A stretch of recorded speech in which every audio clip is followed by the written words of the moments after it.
Welcome back, folks, to Let's Replay Discworld. And when last we left off, we are still in the market square. This is one of the larger areas in Ankh-Morpork, and as such there are a lot of NPCs and places that you can go to. And while it may not seem like we've got very much here, we've learnt how to pickpocket, we've gained a pair of pink bloomers, a butterfly net, and a very rotten tomato. We've actually got some extremely important items, one of which we're going to be using relatively soon. Well, I say relatively soon, we're going to be exploring the rest of Ankh-Morpork before we utilise the item, but it is something that we definitely need to get one of the things on the Arch-Chancellor's list. And that pickpocket skill that we learnt from the street urchin, lovable street starfish, will definitely be useful pretty much through most of the game. Never mind that though, let us speak with the next NPC, this Amazon warrior. Ah, now this clearly is a Hublander Amazon warrior. This is easily told by her costume, the set of her sword, the characteristic goblin leather accoutrements, the firm musculature, powerful, unbridled, straining against the taut fabric, mere textile scarcely able to contain the ripe, majestic swelling of her... What are you staring at? What? Hello, how are you? Are you well? Greetings, O noble warrioress. Greetings, O pointy-hatted elf. Eh? It is I, Red Socum, chosen avatar of the goddess Mothra. I've come to Ankh-Morpork seeking adventure. I've sworn myself to the quest, and may give myself in marriage only to the man who can equal me in combat. You what? Are you in much demand? Well, yes, apparently. Under the terms of the Geese, I'm supposed to suffer no insult from any man, which unfortunately includes wolf whistles, lingering looks, and even passing thoughts of attraction, which would be all right, but they insist that I wear this get-up. Standard heroine issue. By the way, geese is an archaic word, meaning something like obligations. I really don't want to hear any more jokes about birds. Inconvenient. It's ever so cold. So, do many people actually just want to try and marry you? Oh yes, happens all the time. Well, I suppose I encourage it, really. I mean, it's been 10 years, and a girl has to settle down someday. They've been lining up in the taverns ever since I got here.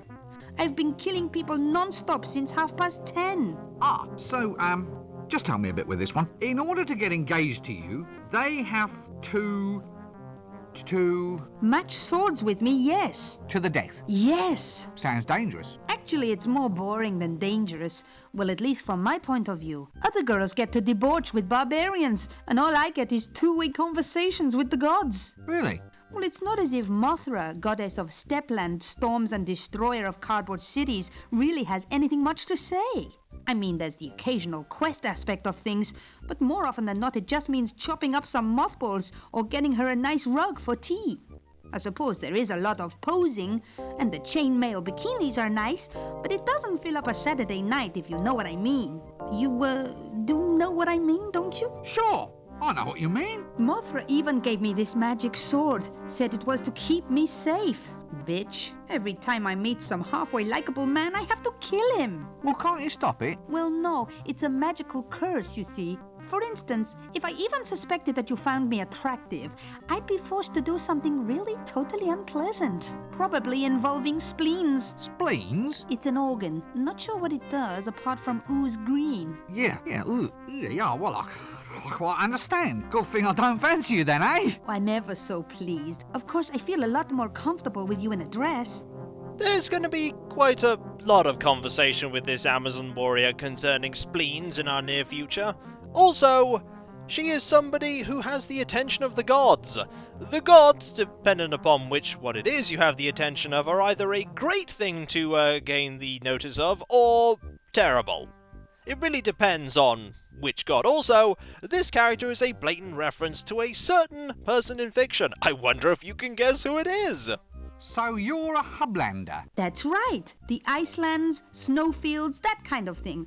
Proud land for a proud people. Forge of destiny, and so forth. And, well, is that a Hubland costume you're wearing? Yes. Why? Well, it just doesn't seem climactically appropriate. How does it stay up? Pressure. Pressure? Everyone's eyes are always running all over it. I'm pretty sure the people of the Hubland would gladly wear some very thick coats if they were offered them. So where are you from? The Hublands. Hublands? At the middle of the disc. It's where all the barbarians live, but you don't see many of them about. They're all too shy. Shy? Shy hordes? Well, they get bad press, you see. Well, only because they crash civilizations, burn cities and have a thing for the lamentations of women. They're just enthusiastic. Boyish high spirits. Oh, I see. All that nailing people to doors and setting fire to them is just a way of letting off steam, yes? Yes, they don't mean anything by it. It's just their way of saying hi. It's a very odd way of saying hi. A letter is usually better, or just a casual wave. Are you looking at me lustfully? Me? Madam, after a day like this? Not a chance. Oh, well, that's all right. It's just that if you were looking at me in a lustful manner, as it were, then under Article 5 of the Warrior Maiden of Mothra's Code, I'd have to chop you up into little bits. Good thing I'm not gawping at you then. I'll say. So you mean you really don't find me attractive at all? What? Attractive? Nah, I don't care a monkey's. Oops. Did you get the number of that donkey cot? I also like how there's like a smile on RinceWind's face whenever he says monkey here, as if he's thinking, well, I've just messed things up. Well, goodbye. And we managed to get through that conversation without dying. Considering that was with a Hublands barbarian, that's quite an achievement. Now, let's read this sign. What's this then? Soliciting without a license? The tax collector? This is going to be an interesting conversation. Well, if you must have a tax collector, why not keep him where you can always find him? Probably because he needs to collect taxes. Also, there's a notice board here. Alchemists Anonymous. Get rid of that banging habit. Interesting. I mean, we're not an alchemist, but something to keep in mind just in case we ever do become one. Let's say hi to the tax collector, shall we? It's a frame-up. Pardon? They can't do this to me. I'm the tax collector. That explains it then. This isn't funny. I can't believe this. Maybe you should take stock of your situation. Now listen. Too bad. Now your reputation has gone to rack and ruin. Still, I suppose it's torture a lesson. Torture, get it? Not a good pun, but then, what is? Everyone's a comedian. Except you, mister. Help! What? You're the tax collector, aren't you? What are you doing in there? Begging without a permit. I asked some old codger for money, and he blew the whistle on me. Next thing you know, they got me in here. This is harassment in the course of duty, I'll tell you. Let me out of here! They can't do this to me! I'm the tax collector! Ah, has someone collared your market? Watch it. Must be what they call a tax squeeze, innit? Oof, how do I think I'm up? Very funny. I'll remember you, pencilhead. I've a perfect thingy. Begins with M. You know, I'll never forget. Forget what? Faces! My business relies on my memory for faces. They must be your stock in trade. Oh, all those puns. Gotta love talking to the tax collector there. Also, we may have inadvertently doomed ourselves to an eternity of stupidly high taxes. Well, let's make it worse by throwing a tomato at him. Also, you can make this screen bigger. We might make this screen a little bigger because, there's a little bit of box there. I don't know why there's a bit of box there. Maybe if we make it a bit, there we go. If we make it a bit smaller, it seems to disappear, right? Tomato, tax collector. How many people have thought about doing this at some point? Ha! You may think there's no purpose to that, but there actually is. Because when you go to get another tomato...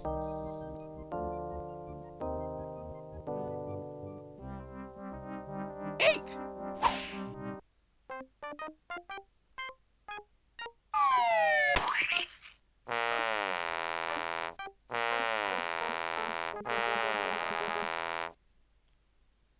Now, if you pay attention to the animation where Rincewind picks up that second tomato, you could see the very tiny worm. You could also see the very tiny worm right here. Actually, it's more like a grub than a worm. We need this. This is a very important inventory item. Actually, it's more like a grub than a worm. And they reused the line of dialogue there, but that's fine. Let's grab another tomato, just in case we need one. And with that, folks, we are finally done with the square. You know which way we're going now? Not this way, because that is not a way you can go to leave. I thought that was a way you could go to leave, but it's not.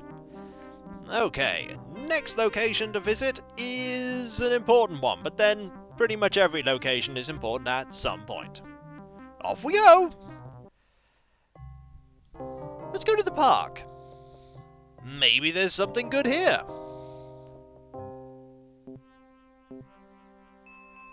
This place is very peaceful. There's a bench, a lamp, and a sign. Let's read that sign, shall we? This thing smells of butterscotch. Good grief, what are you keeping in there? Why is it all sticky? Oh, wait. I'd rather not know. That was a piece of dialogue for the luggage, if you're curious. There you go. There's the sign.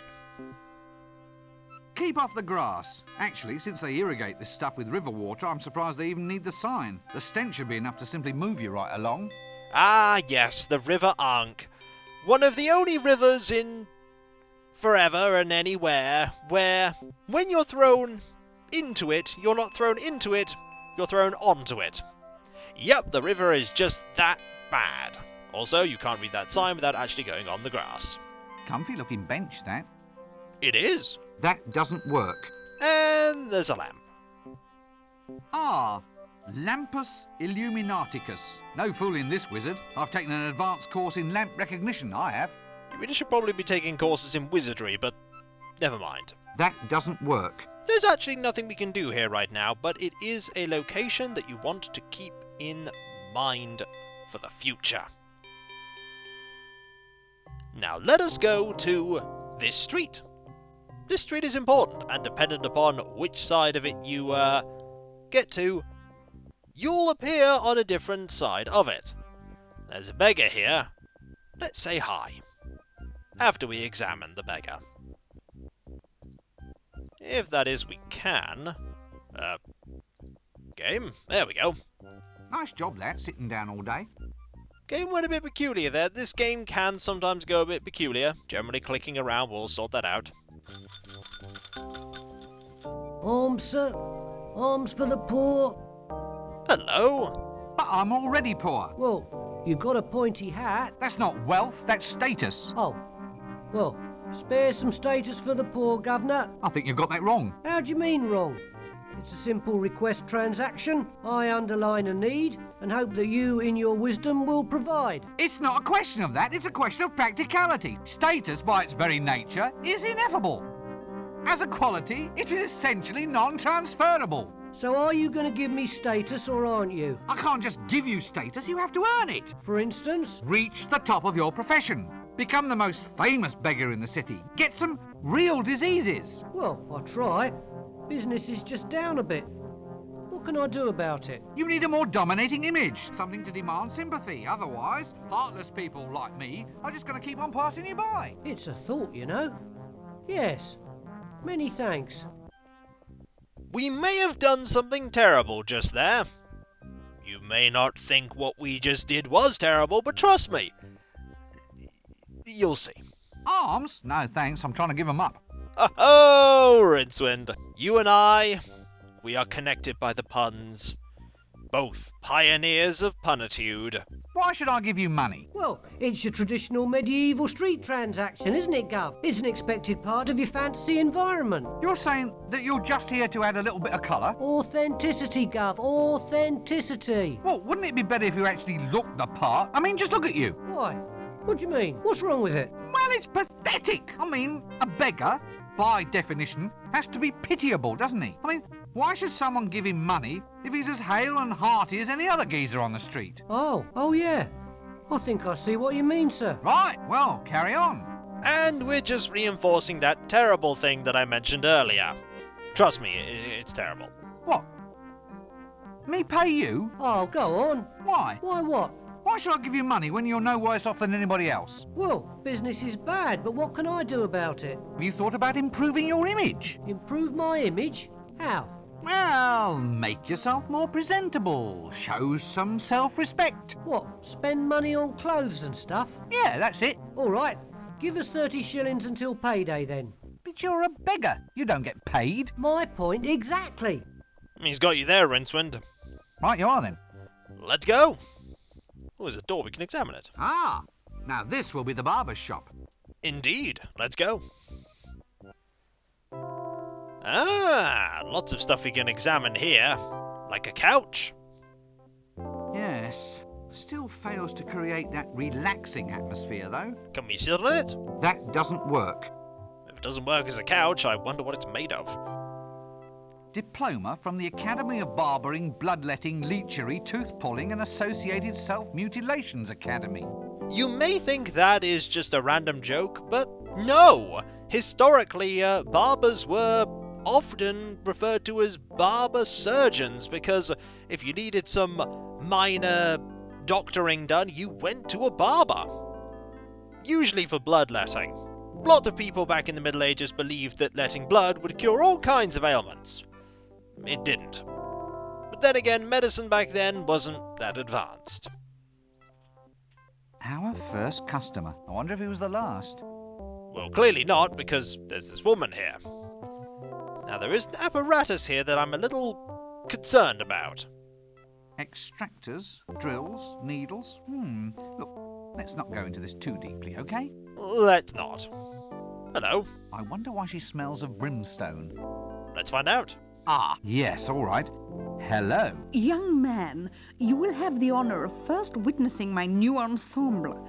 I shall now set a trend that will rock the fashion world. Curly hair, suit yourself. What? Suit yourself, I mean, it might not be your style. And what would you know about it? I never take fashion advice from a man wearing a dress. We're not having a long conversation with her, but that's fine. We want to have a conversation with the barber. Hello there. Oh, hello. I suppose it's quite a sensuous sort of job then, playing with women's hair all day. Oh, not really. Not with the type of women we get in here. No silken locks, no golden magic drifting beneath my scissors. Nothing like my wondrous little milkmaid. Oh. Well, I think we found the person that the milkmaid likes also. That doesn't work. We can't pickpocket you right now. But rest assured. Ooh, we could pickpocket his pocket though. See that pocket? He has a pocket. A specific thing we can interact with. My, what deep pockets he has. Indeed. Oh, what are you doing? Get out of my pocket! Can't do it without the pickpocketing ability. I was just trying to pickpocket the wrong thing. Hello there. I suppose it... Oh, no, nothing like... Now we get back to this. Then we use pickpocket on pocket.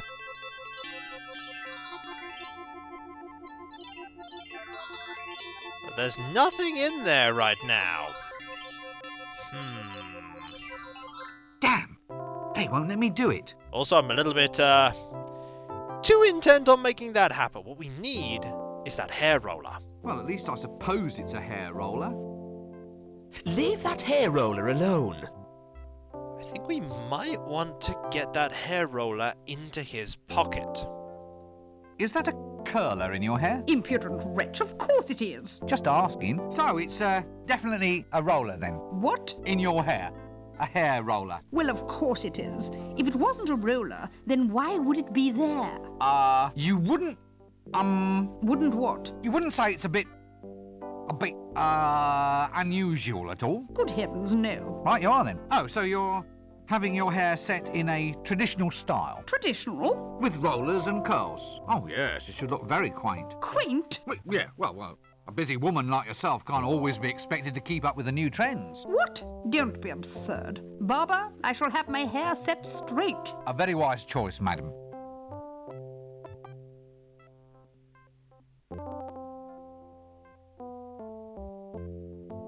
Also, the music has gone a bit peculiar in here.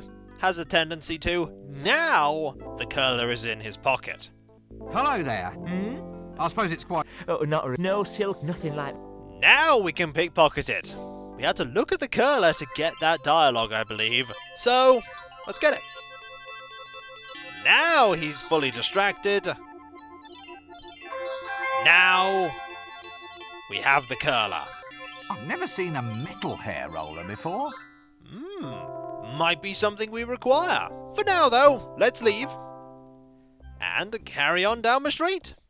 For there are more people that we can speak to. Like this man here, the fishmonger. And so, when we come back, folks, we're going to talk to the fishmonger and continue to explore Ankh-Morpork. What's that? You thought that there'd only be a couple of locations and a few NPCs to speak to? Ankh-Morpork is a huge and bustling city, full of people, with dreams and hopes and aspirations and fears that we'll never see because we're focusing on Rincewind, and that was a massive rat. A massive rat. Good thing I didn't stop to say hi. I don't want to take a quest from a rat today. Before we'd finish doing that, we'd probably be interacting with the Grim Squeaker, and we don't want to do that. And so, I'll catch you next time, folks, and I'll see you then. Later.